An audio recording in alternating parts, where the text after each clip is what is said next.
Hey guys, welcome to the channel. My name's Clinton Jones. I am the Punisher, and I'm here to teach you guys how to turn yourself into a photorealistic robot using visual effects. This is a whopper of a tutorial. It's basically a mini masterclass on how to shoot your footage, track that footage, bring that 3D track into Cinema 4D, create your own custom HDRI, get a robot. We're gonna learn how to texture this robot to make it look photoreal. It really comes down to the textures.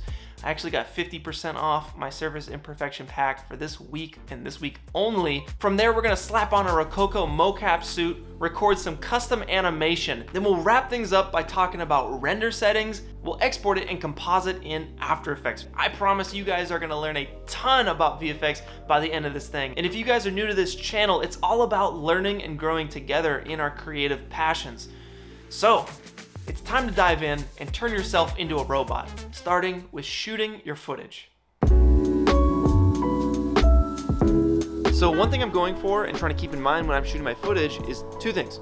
One is visual contrast. The patterns here in this brickwork is perfect on the ground. There's little leaves and stuff that the auto tracker can catch onto, and there's also the background here. All these leaves and different points on the wall. The program is gonna have a better time tracking it if there's more visual contrast for it to latch onto. And the second thing I'm trying to watch out for is my shutter speed. If it's motion blur city and your camera's moving really fast, it makes it very difficult to latch on to those points of visual contrast. So you wanna crank your shutter speed so that your motion blur is reduced so that you can track it easier in post. Okay, so if you guys can, you'll wanna shoot a custom high dynamic range image of your set where you're shooting your footage. I'm doing this with a 360 camera. This is the Insta360 1R. The theory behind custom HDRIs is that you can light your actual 3D models in your 3D program with an image of your actual set where you shot your footage. This works by combining a number of bracketed images together in order to create one high dynamic range image. So if you guys are gonna do this, which you should be if you're trying to get your render as nice and photorealistic as possible, I have a separate tutorial which you can check out right here where I break down the very specifics of this process. So now that you guys have your footage, we need to 3D track this, meaning we're gonna create a virtual camera copy of your camera movement on set. And for that, I'm gonna be using the most accessible software I know, After Effects. All right, let's do this. Let's select our footage, go up to Effect, come on down here to Perspective, and 3D Camera Tracker is exactly what you want. Now, by default, it's just gonna start doing its thing. Up here in the top left, you can see it's initializing. But let me go through these settings while this thing actually does its magic. So the shot type, fixed angle of view, that means that we didn't do any rack zooms or anything. If you guys are zooming in and out, you're gonna wanna change that to variable zoom. Now the horizontal angle of view, if we get some jankiness on our track and we want to try and like spice it up just a bit, what you can do is set to specify angle of view, which is different than focal length. So I've provided a link to a chart in the description that allows you to look up your camera's focal length and gives you the horizontal angle of view. Our track is done. We can select the effect to make sure that the points are visible, and if not, hit Control-Shift-H, and that'll actually show any of the UI stuff that we can't see. If these points are too small for you, you can change the track point size up to like 300 or so, just to make it a little bit easier to see. And then finally, if we drop down this Advanced tab and your track still isn't working, you can check this Detailed Analysis box, and I don't know, it's just the Do a Better Job box. That should just be there all the time. I don't know why it's not. So if I scrub through the footage, you can see that most of these points here are down on this brick. That's the area with the visual noise I was talking about, the visual contrast that the program would really latch onto. And if we scale up these tracker points, you can see that there's a lot on the back wall as well. Now what we need to do is determine where we are in 3D space. Right now the camera doesn't know that this is the floor or this is the back wall. So let's go ahead and give it a little bit of information to work with. So with the camera tracker effect selected, let's just make a big selection here, clicking and dragging. I'm gonna right click and you see this option, set ground plane and origin. Let's go ahead and click that because that's gonna tell the program that these points we've selected are the ground plane and the center of them is the origin. So we'll click that, we'll right click again and we'll make a solid and a camera. And what that's gonna do is basically place a solid right here on the ground with a 3D camera. And you know, when we move around the scene, we can see that that solid is perfectly stuck to the ground.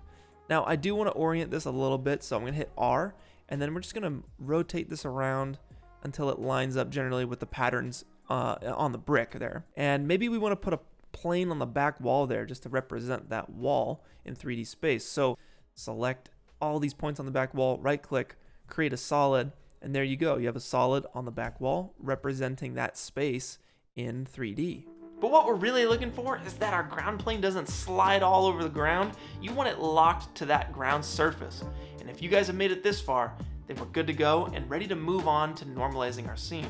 And what I mean by normalizing, if we were to bring this 3D scene into Cinema 4D, Cinema wouldn't really know the scale of the scene, it wouldn't know how it's rotated or oriented. So what we need to do is normalize this thing.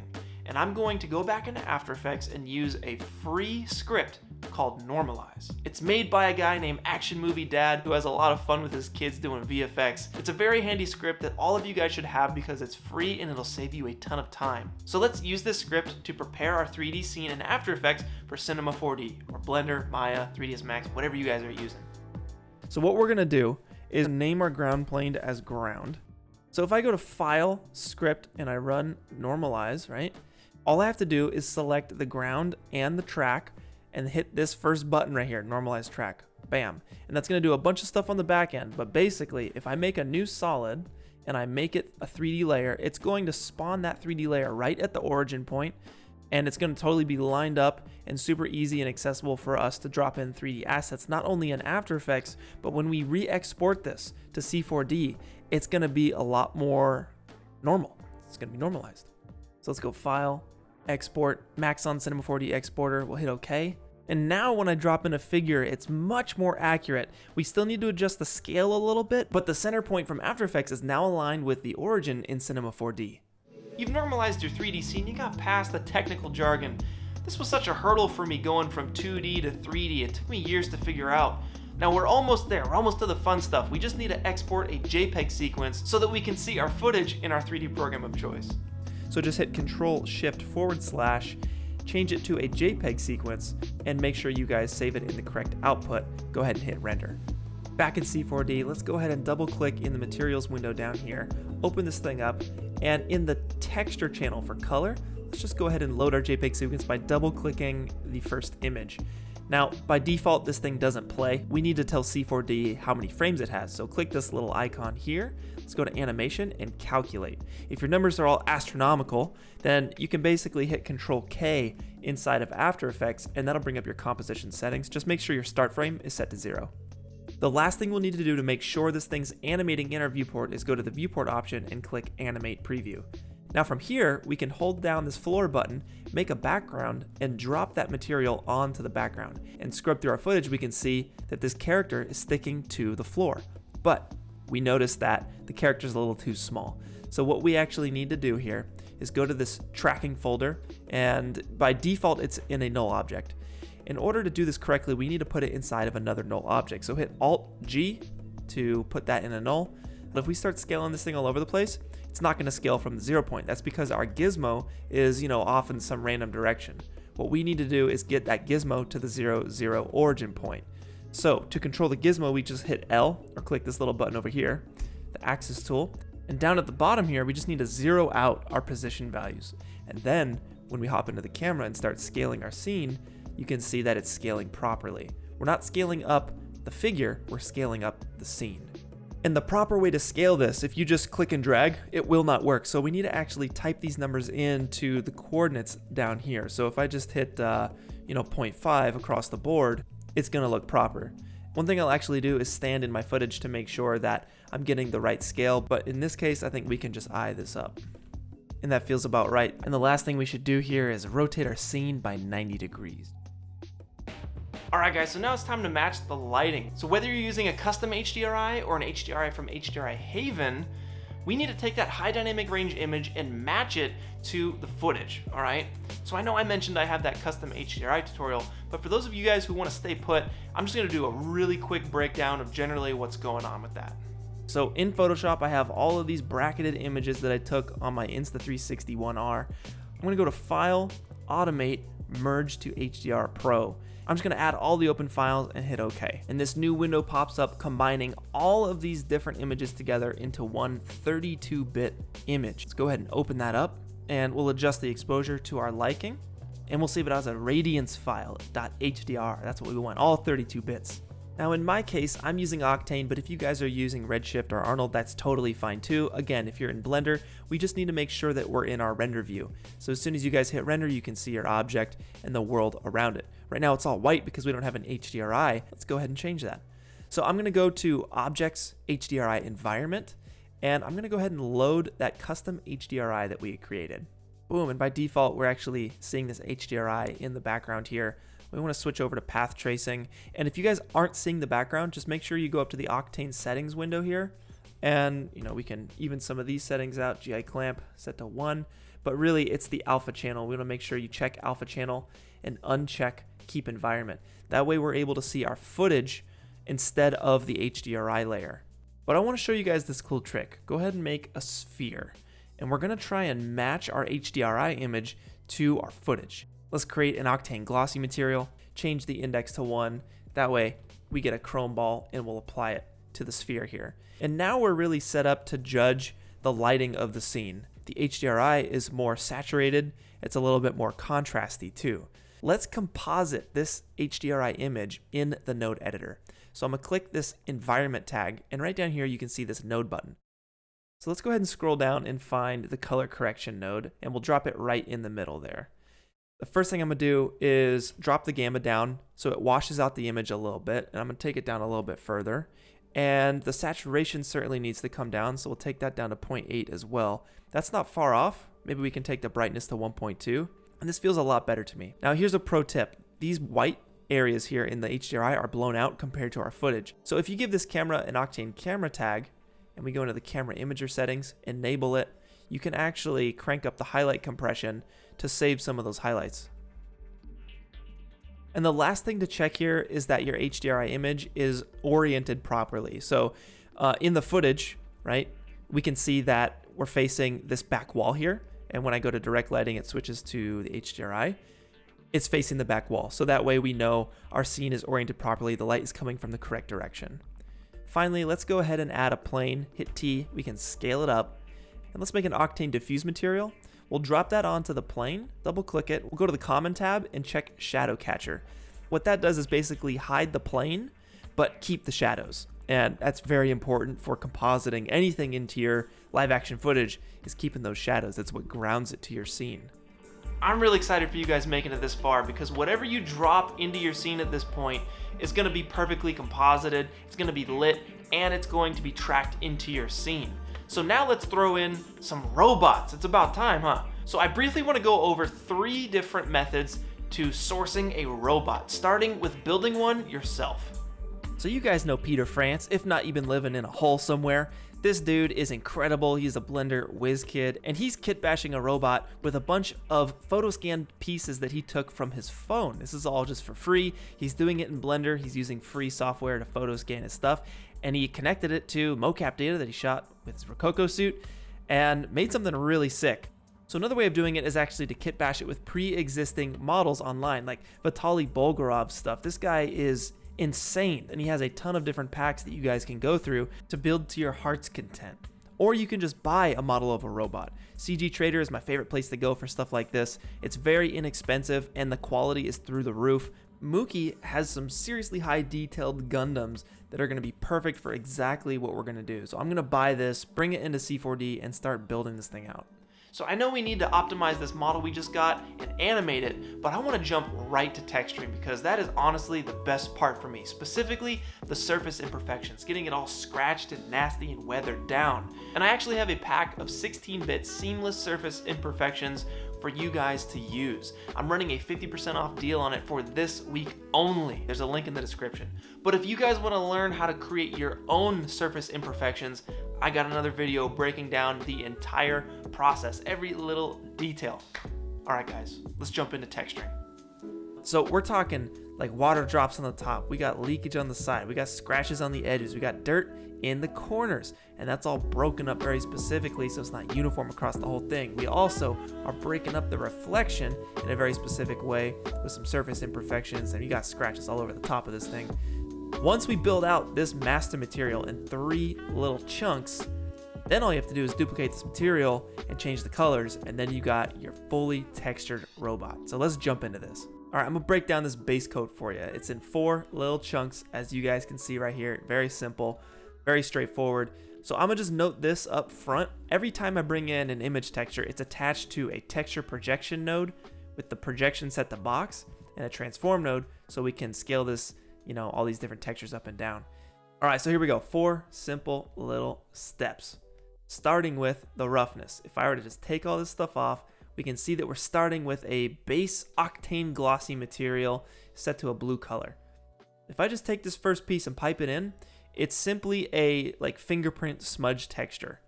It's being combined with this other one. This is like a shoe print kind of a texture. I'm using a mix node, and I'm using an Octane gradient to just kind of control the intensity of all that. Now we come down to the bump. All right, so we're doing this again in 2 separate chunks that are being mixed together.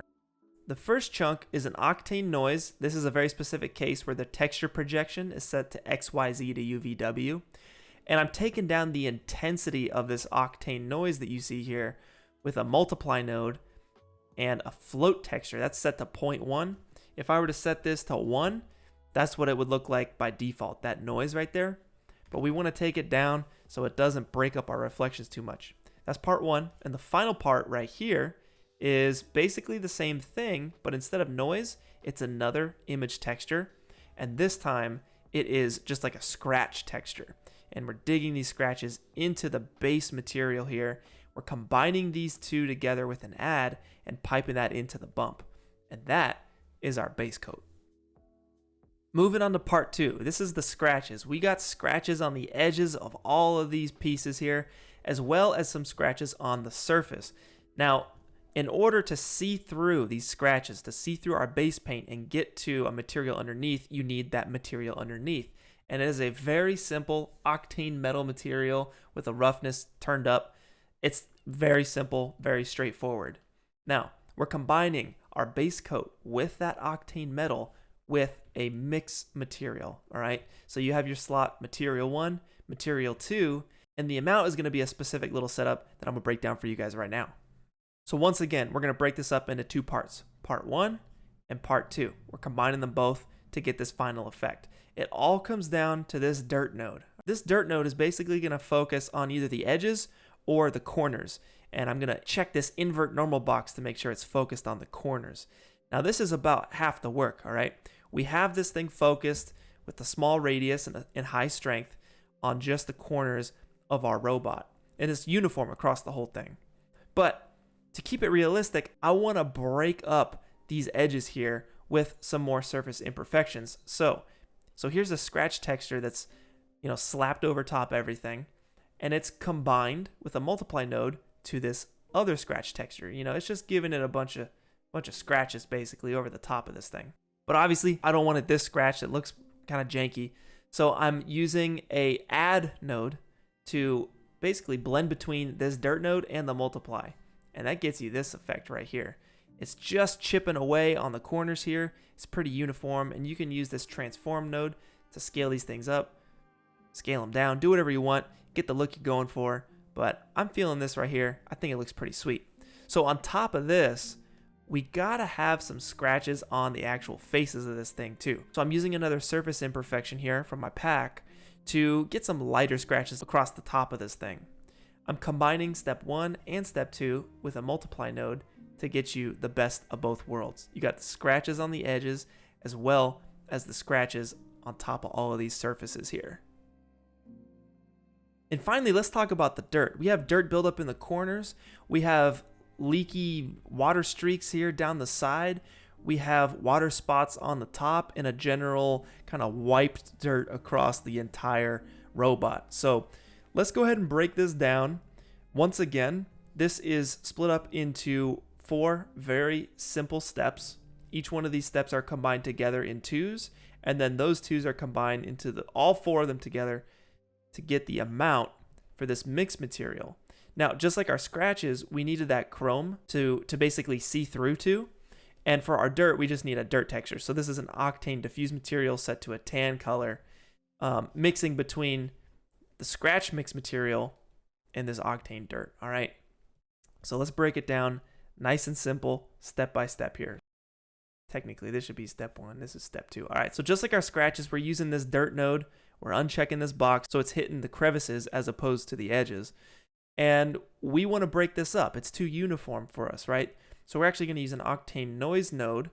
Again, when it's noise, we're just setting the projection to XYZ to UVW as opposed to box. And that's going to give us, this kind of look right here that we can definitely change the contrast on, go to 100. And we're combining that dirt node with that noise node with an add node to get this kind of look right here. But let's go and take that contrast back down to 1 like we had it. So it's breaking it up just a little bit. So that's part 1. Part 2 gets us our dirt wipes on top. Just like our scratches, we still want to have some dirt across the top of this thing. So I'm using another surface imperfection from my pack to just get some wiped dirt across this. And both of those are being combined with a multiply node to get you the best of both worlds. Dirt in the corners and dirt on top. Now, we're not done. We got to talk about those water streaks. So step 3 and 4 are basically the same thing, just with a different image texture. So let me show you guys how this works. So I'm using a fall off node to really focus on faces that are pointing towards the sky or faces that are just pointing towards the ground. In this case, it's just the sky, right? So that's the fall off node set to normal versus vector at 90 degrees. It's a really cool one. I like it a lot. Now, this image texture that I'm using, this is just like a water spots texture from my pack as well, and it's getting you this nice kind of stained water effect going here. I'm combining both of these together with an add node. All right, so that gets you just these water spots on the top marked by that fall off node. The gradient node here is just in between this image texture and the add, and that's just, I'm just crunching this up to get a little bit more juice out of that imperfection. Now lastly, the final step, I'm duplicating this whole setup, control dragging it down to get this right here. I switched out the image texture for more of a streaky kind of imperfection. And for the fall off, I'm just inverting these values. All right, so instead of on top, we flip those and now it's everywhere except the top. I'm combining them with an add, all right, because we just copied it from here. And now both step 3 and 4 are combined with a multiply node that's going to give you this dirty, streaky water look. And finally, to wrap it all out, we're just using another multiply node to combine these multiply nodes to get you all 4 dirt textures to finish out this master material. We got the corner dirt, we got the wipes, we got the streaks, we got the water spots. From this angle, you're actually able to see the scratches a little bit better on the surface as well as the scratches on the corners. You can go to town on this, you can max it out, but I think this is pretty sweet. So all you need to do here is duplicate your master material, this one mix material right here, and start changing out the colors in your base metal. And that way we can color our model to get a photorealistic robot. So at this point, we need to optimize our model and get it ready to animate. For those of you who are still with me, I want to say thank you so much and ask you guys to leave a comment down below on what other topics you want me to really deep dive into. Let's jump in.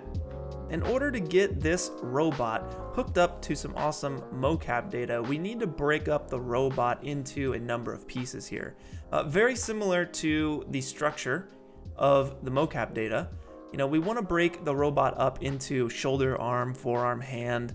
It's all listed out here: head, neck, torso, and hips, the thigh, the shin, and the foot. That way, all of that stuff can be dropped in to these different bones here and basically be parented to all of the different layers, making it look like it's moving correctly. So most of us downloading models are not lucky enough to have the model broken up in very specific ways like this.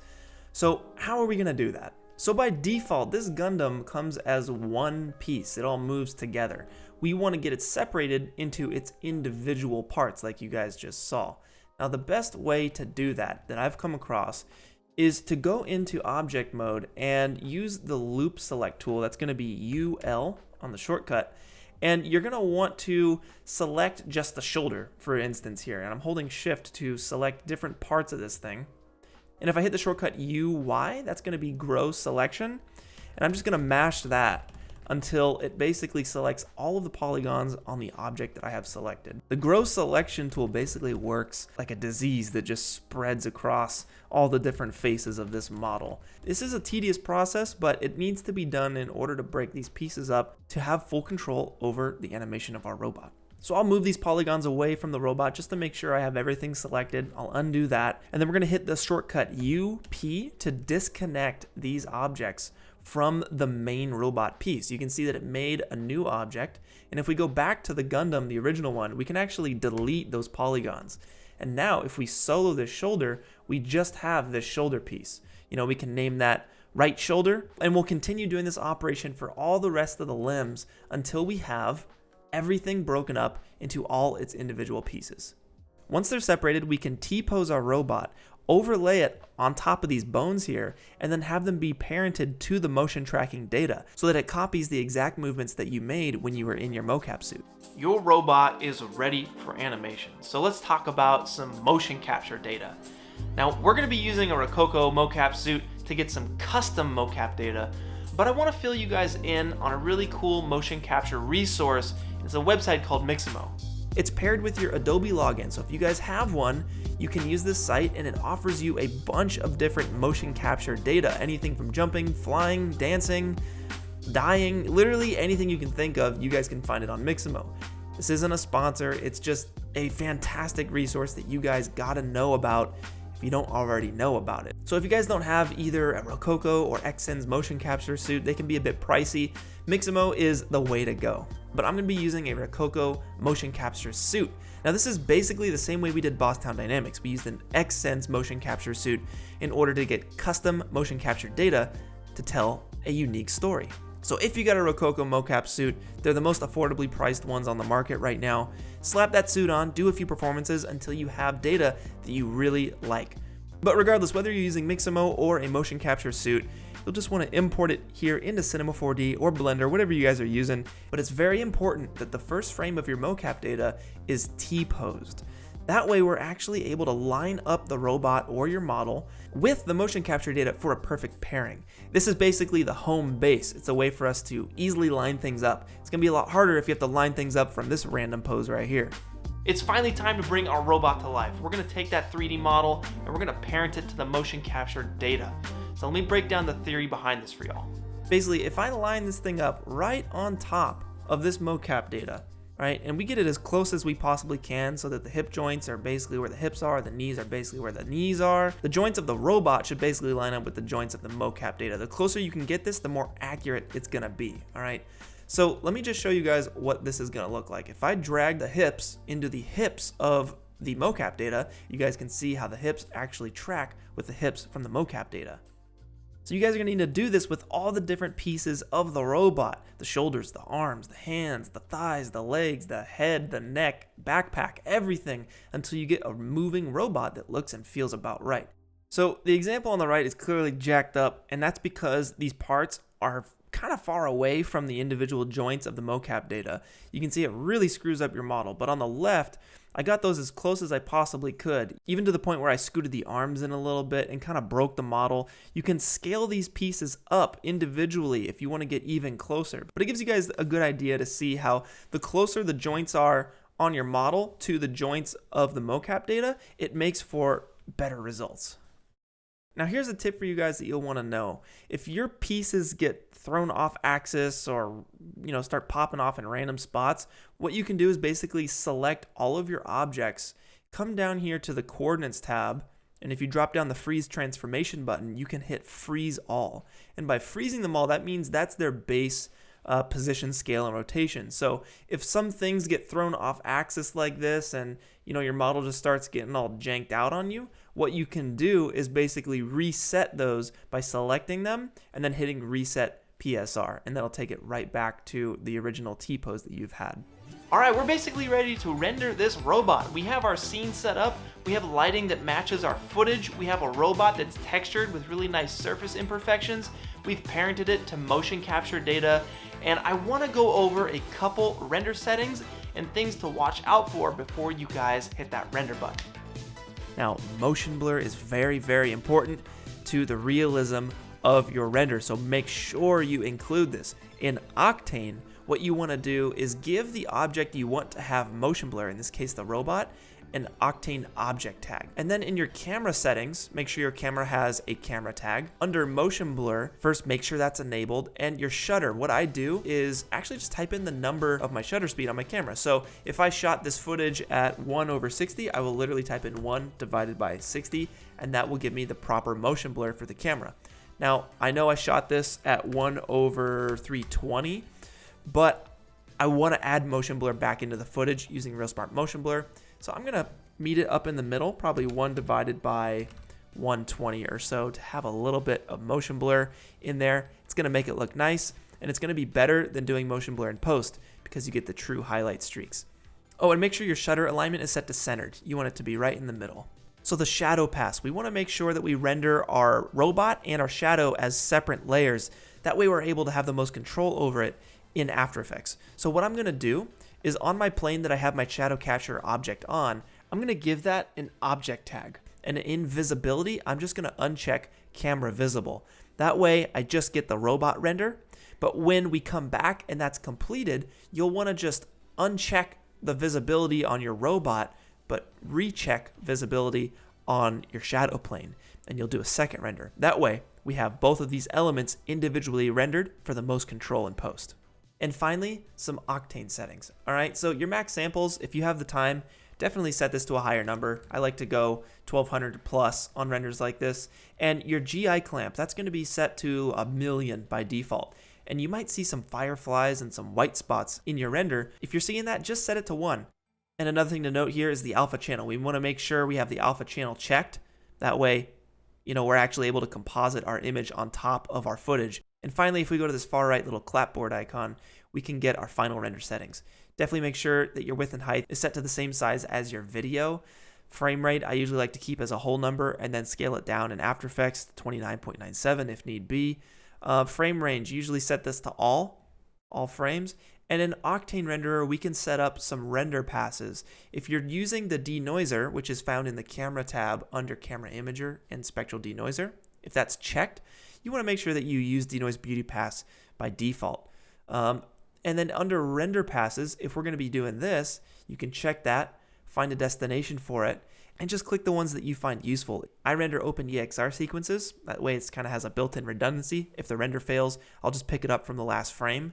And definitely make sure you have the alpha channel box checked. If you don't have this checked, you're going to have to re-render with alpha channel. So definitely make sure you got the alpha channel thing checked.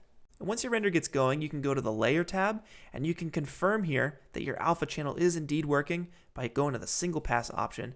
And you can see, yep, there's my alpha. Looks really nice. Now, y'all have basically made it. If you've got this far, we are on the home stretch. This is the victory lap because we're going to composite this in After Effects and really make it look nice. This is the satisfying part where you get to tweak some settings.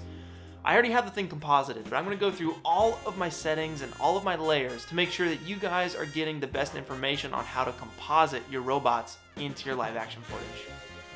This is just the base footage without any sort of color correction or anything.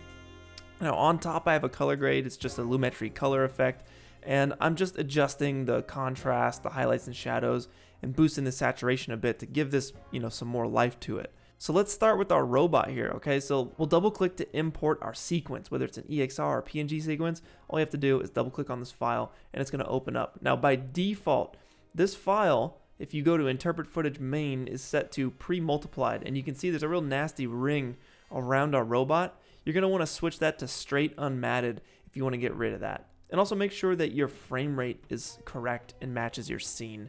If you guys have any tracking issues or things are off, just double check that this matches your footage by hitting Control K and confirming that it does. Now on this robot, I got two things, and they're basically just here for color correction. It's a Lumetri color effect and a levels effect. The Lumetri color is just adjusting a little bit of the exposure to bring it down a bit. And the levels, what I did was actually went to this little color wheel thing here, and I changed this to red. And then with the levels effect, I go to the red channel, I turn this on, and I just adjust this a little bit so it matches in basically black and white mode. I'm colorblind, so this is a good way for me to kind of color match stuff. And you'll just go down to the green channel, make your adjustments, and so on to the blue channel. And that's it for just the base robot layer, just some subtle small composites there. Now, there's a few other things on top. What I did was actually rendered out a sunlight pass because I realized there's a spot of sun against this back wall, and things just weren't looking right when I didn't have that in there. So you can see how much of a difference that is making with that sunlight pass. Obviously, our surface imperfections are totally paying off. They look really awesome, and those scratches underneath catch the sunlight really nicely. I just got a basic hue saturation effect on here to make sure that my saturation matches. So here's a note on color matching and brightness values. So basically, if I look in my footage, right, and I have a lumetri color effect on here as well, but up here in the top right, you guys will see hue, saturation, and brightness, HSB. If I mouse over the darkest part of my footage, you can see that the brightness is about 6%, 5-6%, and the saturation is around 70%. It's a little all over the place, 80%. But if I go to my robot and I find the darkest point on my robot, maybe this hand here, it's saying 10%, it might be a little bright. I need to match that. So the darkest part here was 6, and the darkest part here is about 10, so you could bring that down. But up in here in the neck area, it's like 7, 9. It's not that bad. It's the same for the highlights too. You want to make sure that your highlights, the brightness is about 93 on my robot, and the brightest part of the image is about 96, 97 here. So that matches up pretty nicely. And same for saturation. Let's take a look at this purple color here. I'm looking at this S value right here, saturation value. It looks like it's 63%. If I go up to some of these oranges on the tree, it's around 60 to 70%, which is not bad at all.